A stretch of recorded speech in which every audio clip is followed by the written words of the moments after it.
Enquanto o Ocidente continua a sancionar a Rússia pela invasão da Ucrânia, algumas empresas estrangeiras entraram na luta e fornecem aos militares russos tecnologias proibidas pela União Europeia, Estados Unidos e Reino Unido.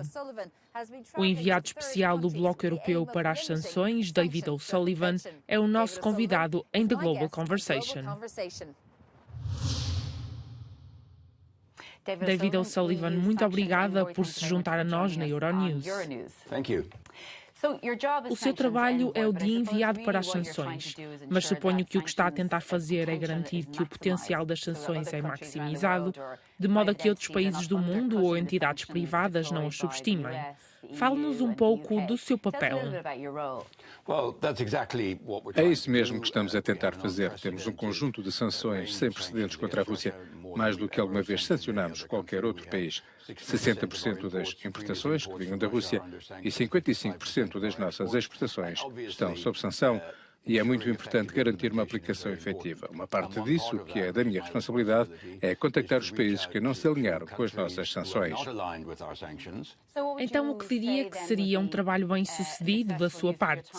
E por esta altura, no próximo ano, espera que esses bens e infraestruturas essenciais não sejam encontrados no campo de batalha na Ucrânia? Bem, já se está a tornar mais difícil para a Rússia adquirir esses bens. Temos de ser realistas. Vai haver sempre um certo grau de evasão. Há dinheiro envolvido. Muitos destes produtos já foram vendidos a outros países e estão à venda no mercado livre. Por isso, se alguém quiser comprá-los, eles ainda estão disponíveis. Mas o nosso principal objetivo, e acho que estamos a ser bem-sucedidos, é tornar mais difícil, lento e caro o acesso da Rússia a estes produtos. No entanto, preocupa-o que a Rússia reoriente a sua economia e seja capaz de ter todas estas exportações de potências como a China? O que é preciso lembrar é que estes produtos, e a maioria deles são tipicamente semicondutores, circuitos integrados, eleitores de fibra óptica, cartões de memória flash, etc., são coisas que têm uma aplicação civil perfeitamente inocente em circunstâncias normais, mas são, em grande parte, fabricados com tecnologia dos Estados Unidos ou da União Europeia. Não são facilmente replicados noutros países. Por isso, é difícil para a Rússia obtê-los, uma vez que deixamos de os exportar e persuadimos os países intermediários a deixarem de os exportar para a Rússia. E sim, vemos alguns indícios de que se está a tornar muito mais difícil. Estão a utilizar produtos de substituição, por vezes vindos da China, mas que, para ser franco, são de qualidade inferior. Portanto, isto está a dar aos militares ucranianos uma certa vantagem tecnológica no campo de batalha. As coisas mudaram para si desde o ataque do Hamas a 7 de outubro?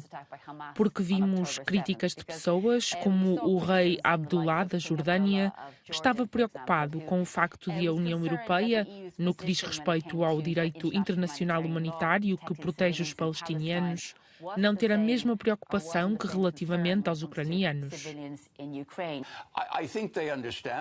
Penso que eles percebem que para os europeus esta é uma situação diferente.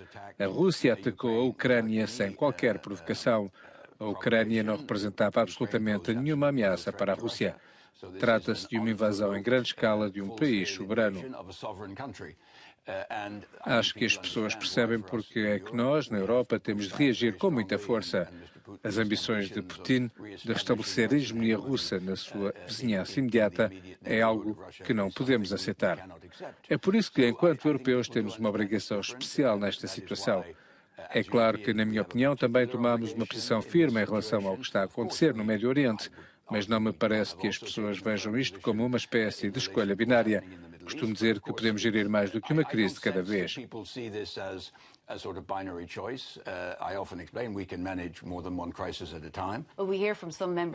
Ouvimos alguns Estados-membros do Bloco Europeu dizer que as sanções contra a Rússia são inúteis, ou seja, que estão a afetar apenas a economia e os cidadãos europeus, enquanto o FMI prevê que a economia russa cresça 2,2% este ano.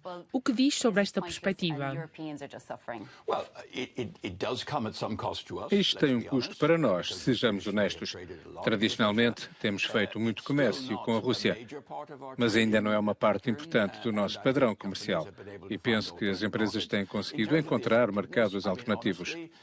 Em termos de eficácia, tínhamos 3 objetivos: privar a Rússia e os militares russos da tecnologia, privar o governo russo das receitas e impor um custo elevado ao complexo industrial militar. Em todos estes 3 objetivos, penso que fomos bastante bem-sucedidos. Constatamos que a Rússia está a ter dificuldades em obter a tecnologia de que necessita e que está agora a voltar-se para o Irão ou para a Coreia do Norte. Vemos indícios de que os russos estão a ter de usar armas mais antigas, tanques mais antigos, a fim de manterem as suas forças armadas equipadas. Do lado das receitas, estimamos que os russos tenham provavelmente menos 400 mil milhões de euros para gastar. Normalmente, o governo russo tinha um excedente nas suas despesas públicas. Atualmente, tem um déficit de 2 a 3%. E sim, a economia russa está a crescer um pouco, mas é porque estão a investir maciçamente nas suas forças armadas. 30% da despesa pública russa é atualmente destinada ao setor militar, quase 10% do PIB. É claro que podemos submeter tudo ao interesse dos militares, mas estamos a canibalizar a economia. Não há investimento no bem-estar social, na educação, na saúde, na investigação. Portanto, o prognóstico para a economia russa é reduzir a sua capacidade industrial, que é o terceiro objetivo. O prognóstico não é bom.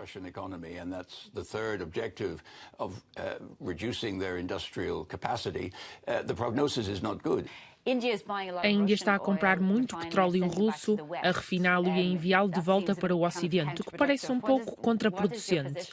Qual é a lacuna aqui? Bem, decidimos logo no início que não faríamos um embargo à exportação de petróleo russo, da mesma forma que fizemos, por exemplo, com o Irão. A razão para isso foi o facto de muitas partes do sul global estarem dependentes de continuar a permitir o fluxo de petróleo russo. Nós assumimos a posição de que permitiríamos que esses fluxos continuassem. Portanto, já não estamos a comprar petróleo russo, mas é perfeitamente legal que outros países o façam. E vendê-lo de volta ao Ocidente? E se nós tivéssemos mantido o preço a que normalmente pode ser comprado, de uma forma que ainda prejudica as receitas que a Rússia obtém, estimamos no primeiro semestre deste ano que as receitas do petróleo desceram 50% na Rússia. Mas sim, continuam a poder exportá-lo. E sim, em alguns casos, como na Índia, refinam-no e enviam-no para nós. O argumento dos indianos é que são eles que estão a lucrar, não são os russos. O nosso principal objetivo é garantir que as receitas russas são gravemente afetadas pelo limite do preço do petróleo. E estamos a ver muitas provas de que é esse o caso.